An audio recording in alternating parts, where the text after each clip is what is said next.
Shalom, shalom, je vous salue dans le précieux nom de Jésus-Christ.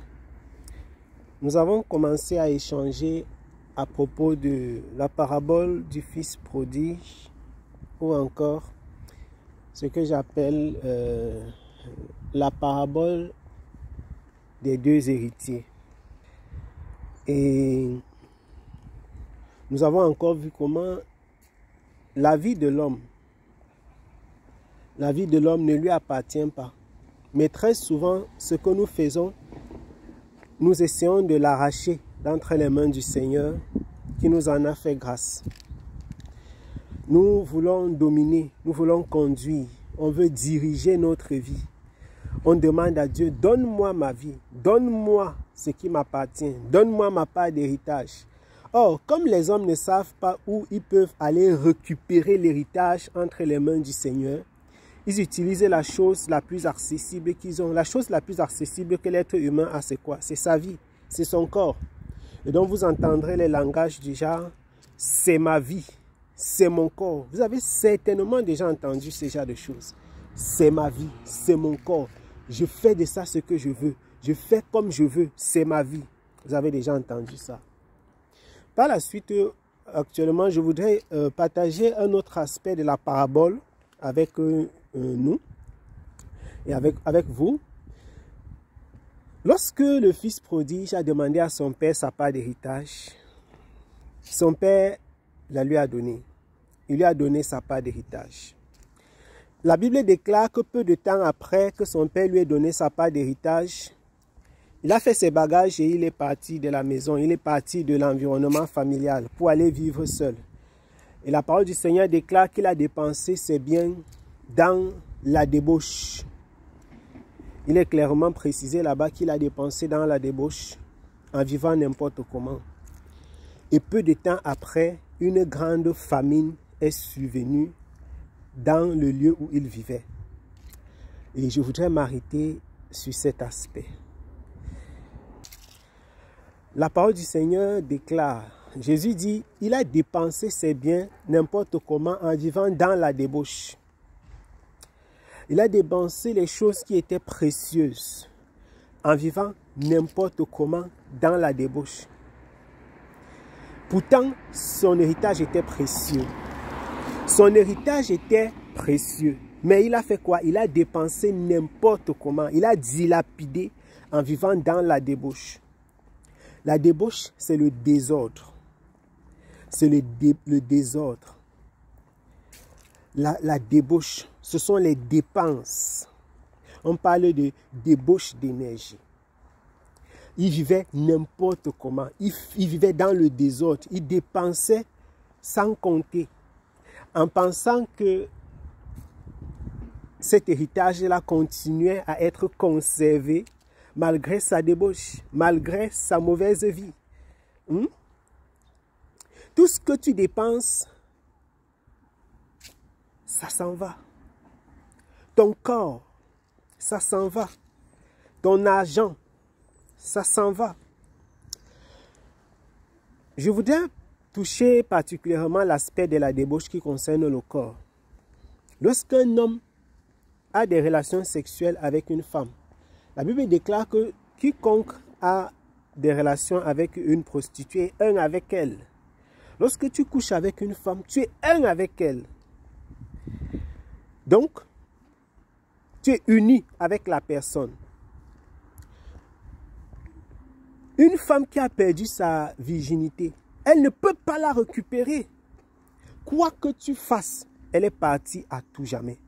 Quand tu as couché avec un homme ou avec une femme, tu as couché avec cette personne. Tu ne peux plus jamais reprendre cela en arrière. Tu ne peux plus. Si tu vis dans le mensonge, dans le désordre, les péchés qui sont déjà commis sont déjà commis. La seule chose qui te reste à faire après avoir péché, c'est la repentance. Tu ne peux pas reprendre ton péché. Tu peux seulement te repentir. Donc quand tu vis n'importe comment, quand tu vis dans le désordre, dans la débauche, tu es en train de te dépenser ton corps, dépenser ton argent, dépenser ton énergie inutilement. La Bible déclare que ce n'est qu'après avoir dépensé tout son argent Quand il n'en avait plus, c'est à ce moment-là qu'une grande famine est tombée dans le lieu où il vivait. Et il a commencé à souffrir. Il a commencé à regretter. La grande famine dont il est question ici dans ce texte, dans cette histoire, c'est le moment où tu prends conscience. C'est le moment où tu prends conscience. Si j'avais su, je n'aurais pas vécu n'importe comment. Lorsque j'ai eu un peu d'argent, je pouvais investir. Lorsque j'ai eu un peu d'argent, je pouvais me construire. Il y a des personnes qui disent, mais j'ai gagné des millions quand j'étais jeune. Aujourd'hui, je n'ai pas de maison. J'aurais pu aider des personnes quand j'en avais. Si j'avais su, je n'aurais pas vécu n'importe comment. Je n'aurais pas avorté une fois, 2 fois, 3 fois, 4 fois. Aujourd'hui, mes trompes sont foutues en l'air. Je n'arrive pas à concevoir. Si j'avais su, je n'aurais pas vécu n'importe comment. Aujourd'hui, j'ai des problèmes de santé. Si j'avais su, je n'aurais pas fumé. Mes poumons ne seraient pas partis en vrille. Je ne serais pas aujourd'hui avec un cancer du poumon, avec un cancer de l'estomac, du foie. Je n'aurais pas vécu dans l'alcoolisme si j'avais su. La sécheresse, c'est le temps où Dieu te met face aux conséquences de tes actes et tu commences à regretter. Mais il est très souvent trop tard. La seule chose qui te reste lorsque tu es dans la sécheresse, c'est de prendre la décision courageuse. C'est de prendre la décision courageuse d'aller vers le lieu où il y a l'eau et la nourriture. Le fils prodige, malheureusement, avait dépensé tout ce qu'il avait. Il avait demandé, si on ne lui avait pas donné, il aurait fait des problèmes. Mais ce qu'il a demandé lui a été remis. Et nous sommes des hommes de la même nature que lui.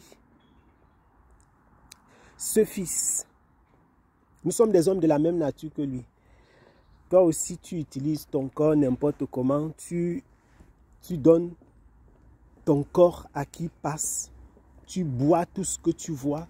Tu manges comme tout ce que tu vois. Tu fumes. Tu entres ici, tu sors là. Tu dépenses tout ce que tu touches, tout ce que tu possèdes. Tu vis n'importe comment. Tu es dans le mensonge, les calomnies. Le péché a des conséquences. Et je te dis, le péché a des conséquences. Si tu vis n'importe comment, il y aura le temps de la sécheresse. Quel que soit le calme que tu vois autour de toi actuellement, sache que c'est un calme passager. Il y aura le temps de la sécheresse. Chaque péché a son temps de sécheresse. Il y aura le temps de la sécheresse et du regret. Et c'est dans ce temps qu'il faut prendre des décisions. Soit tu continues, tu fonces dans ton péché et tu es une personne perdue, ou alors tu te répands.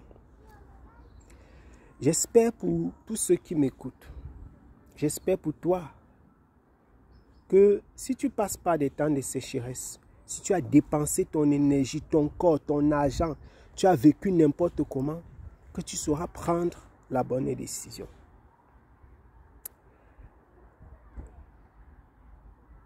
La bonne décision, c'est ce qu'a fait le fils prodige. Je vous salue dans le saint et le précieux nom de Jésus-Christ.